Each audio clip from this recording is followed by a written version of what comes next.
a pas eu de finale hier au Parc OL, simplement un récital lyonnais sans fausse note.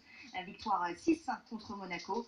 Un chef d'orchestre nommé Alexandre Lacazette, auteur d'un triplé. Et grâce à lui notamment, Lyon s'est encore rapproché de la Ligue des Champions. Nicolas Vincent.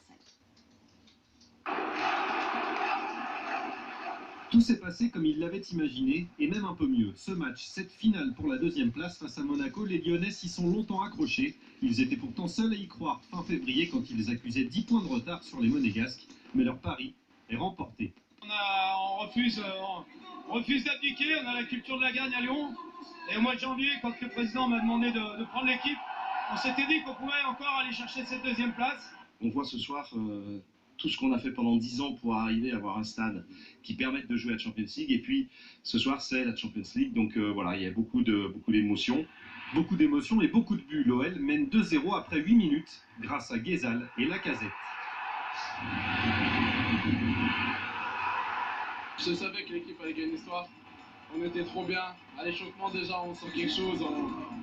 On était bien dès les 7 premières minutes. Après, on a senti que sur le terrain, ça allait bien se passer. Je leur ai dit, amusez-vous. Ça peut paraître un peu présomptueux de dire ça maintenant, mais c'est vraiment ce que je leur ai dit avant le match.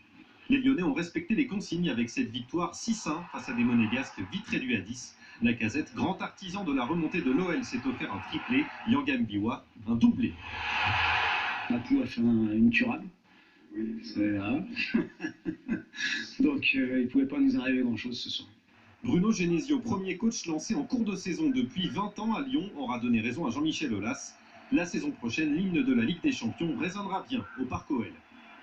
À Monégasque.